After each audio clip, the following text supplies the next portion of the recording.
Hello friend, कैसे हो आप सब। आशा उम्मीद करते हैं कि आप सब बहुत अच्छे होंगे। साथों केमिस्ट्री में आज हम लोग चार चार नियमों को पढ़ेंगे। साथों पहला तो आपके हेनरी का नियम रहेगा, दूसरा आपके राउल्ट के नियम रहेंगे, तीसरा आपके फैराडे का नियम रहेगा साथों, और यहाँ पे चौथा आपके कोलोराउस के नियम रहेंगे साथों। यह बस नियम आपको तैयार करना है। इसके अलावा अब आप साथों यहाँ पे बोर्ड एग्जाम 2026 में अब इसके अलावा कोई भी नियम नहीं आएगा। तो साथों चलिए यहाँ पे पहला हम लोग हेनरी का नियम को देख लेते हैं साथों, बहुत स्पष्ट तरीके से।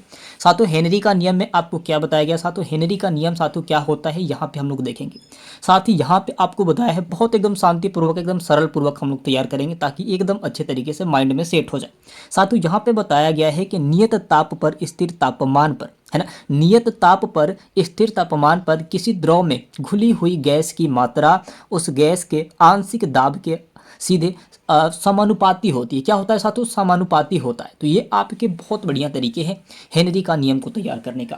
तो एक बार और देखेंगे साथों, हेनरी का नियम को एक बार और देखेंगे, एकदम स्पष्ट तरीके से इसमें क्लियर किया जाएगा, है ना।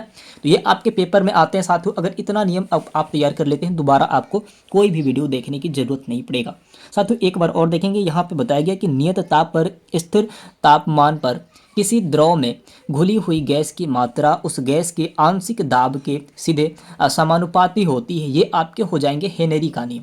प्यारे साथी, पहला आपका क्लियर हो चुका है, स्पष्ट हो गया कि नहीं साथियों, ये बताएं कमेंट करके साथियों, बताएं कि आपको पूरा बढ़िया तरीके से समझ में आ रहा है कि नहीं आ रहा। अब साथियों यहाँ पे राउल्ट का नियम क्या बोलता है, चलिए साथियों यहाँ पे हम लोग राउल्ट का नियम देख लेते हैं। यानी कि अब साथियों यहाँ पे हम लोग राउल्ट का नियम देखेंगे, बहुत बढ़िया होगा साथियों। इस ऐसा वीडियो अब कहीं नहीं मिलेगा आपको, मैं हकीकत बता रहा हूँ। इतना सरल तरीके से आपको वीडियो नहीं मिलेगा कहीं पे भी। 2026 बोर्ड एग्जाम के लिए केमिस्ट्री का बहुत इंपॉर्टेंट रहेगा, क्लास 12 के लिए। अब देखिए साथियों यहाँ पे राउल्ट का नियम क्या बताता है। राउल्ट का नियम क्या बताता है साथियों, कि ना नियत तापमान पर, हर चीज़ में नियत तापमान साथियों, यहाँ पे हेनरी में भी और राउल्ट में भी नियत तापमान लगेगा। तो यहाँ पे ये बताया है कि नियत तापमान पर किसी आदर्श विलयन में किसी वाष्पशील द्रव का साथियों आंशिक वाष्प दाब उस द्रव के मोल अंश के सीधे समानुपाती होती है साथियों। ये आपके बहुत इंपॉर्टेंट हो जाएंगे, बस आपको समझना है और कुछ नहीं। क्या है, दूसरे का राउंड का भी तो नियम खत्म हो चुका। एक बार और देख लेते हैं साथियों, रिवीजन हो जाएगा। आपको नियम पूछता है, आपको नियम याद करना पड़ता है, इस वजह से साथियों हमने रिवीजन करा रहे हैं अच्छे तरीके से। अब साथियों इसमें क्या बताया है, एक बार और देख लेते हैं। यहाँ पे बताया है कि नियत तापमान पर किसी आदर्श विलयन में साथियों किसी वाष्पशील द्रव का आंशिक वाष्प दाब उस द्रव के मोल अंश के सीधे असमानुपाती होती है। तो प्यारे साथियों यहाँ पे बहुत बढ़िया आपके राउंड के भी नियम क्लियर हो चुके हैं। साथ ही हमें लगता है कि आपको राउंड का भी जो नियम है साथियों बहुत अच्छे तरीके से स्पष्ट हो गया होगा। अब साथियों यहाँ पे आता है आपका फैराडे का नियम। फैराडे का नियम साथियों ये भी आपके लिए बहुत बढ़िया होगा, बहुत शानदार, एकदम लाजवाब साथी। बस आपको पढ़ना है मेरे साथ और कुछ नहीं, है ना। साथियों इसमें क्या होता है ना, इसमें बहुत सारे नियम हैं। फैराडे के नियम में बहुत सारे तरीके हैं इसमें। तो बहुत सरल जो तरीका है वही हमने लेके आ चुके हैं, हार्ड तरीका हमने नहीं लेके आए। तो साथियों यहाँ पे फैराडे का नियम चलिए हम लोग तैयार करेंगे। अब साथियों यहाँ पे अब आपके फैराडे का नियम को तैयार करेंगे। तो साथियों इसको आपको कैसे, देखिए बहुत शॉर्ट तरीके से इस वीडियो को बनाया गया है ताकि बहुत कम समय में आपको बहुत बढ़िया चीज़ें तैयार हो जाए, है ना। तो साथ ही यहाँ पे अब आया है आपके किसी इलेक्ट्रोलाइट में। साथियों यहाँ पे इलेक्ट्रोलाइट से ये संबंधित है, ठीक है। इलेक्ट्रोलाइट यानी कि बैटरी वगैरह से संबंधित है, इस वजह से मैं इसको फैराडे का नियम को बता रहा हूँ। तो यहाँ पे देखिए साथियों बताया है कि किसी इलेक्ट्रोलाइट में विद्युत अपघटन के दौरान इलेक्ट्रोड पर मुक्त या साथियों निरपेक्ष पदार्थ का द्रव्यमान प्रवाहित विद्युत की मात्रा के सीधे साथियों समानुपाती होती है। इसके भी सीधे ही समानुपाती होगा। कितना सरल तरीका है ना।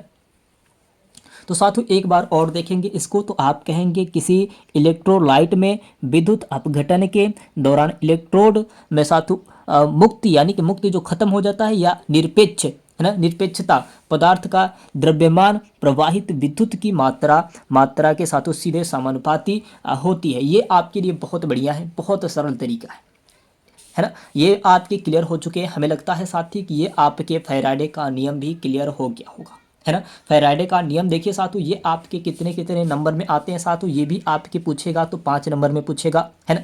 हेनरी के नियम पूछेगा तो 5 नंबर में पूछेगा, फैराडे का नियम पूछेगा तो 5 नंबर में पूछेगा, राउल्ट के नियम पूछेगा भाई तो 5 नंबर में पूछेगा, है ना। सब कुछ आपके यहाँ पे महंगा महंगा जो चीज़ें साथियों पूछे जाते हैं। तो साथ ही अब यहाँ पे आता है आपके कोलोराउस का नियम। कोलोराउस का नियम क्या होगा साथियों, चलिए हम लोग कोलोराउस का नियम को भी देख लेते हैं, बहुत इंपॉर्टेंट होगा। तो ये साथी आपके लिए क्लास 12th के लिए बहुत इंपॉर्टेंट चीज़ है। तो इसे आप किसी भी हाल में तैयार कर ले साथियों। अब यहाँ पे हम लोग कोलराउस के नियम को भी तैयार करेंगे, है ना। कोलराउस के नियम को भी तैयार करेंगे, बहुत सरल तरीका है। चलिए साथी यहाँ पे कोलराउस के नियम को भी हम लोग तैयार कर लेते हैं। यहाँ पे बताया गया है साथियों, यहाँ पे बताया गया है कि यह नियम साथियों इलेक्ट्रोलाइट की चालकता से संबंधित है। चालकता से संबंधित है, ठीक है भाई। ये बताया साथियों कि कोलराउस के जो नियम होते हैं इलेक्ट्रोलाइट लाइट के साथियों चालकता जो होती है उस पे ये संबंधित होता है, ठीक है। तो यहाँ पे ये आपको पहले लिखना है कि ये नियम इलेक्ट्रोलाइट की चालकता से संबंधित है साथियों, इसे आपको पहले लिखना है। अब साथी यहाँ पे आगे आप क्या लिखेंगे, चलिए हम बताते हैं, है ना।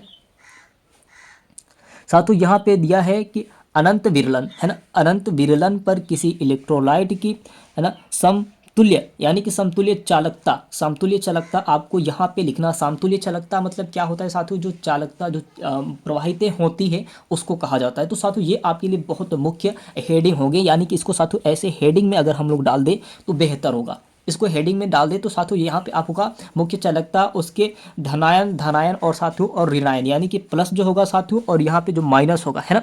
तो धनायन प्लस ऋणायन की चालकताओं के योग के बराबर होती है साथियों। ये आपके बहुत बढ़िया है और बहुत हमें लगता है कि कोलराउस की नियम भी साथी अब आपको तैयार हो गया होगा बहुत सरल तरीके से।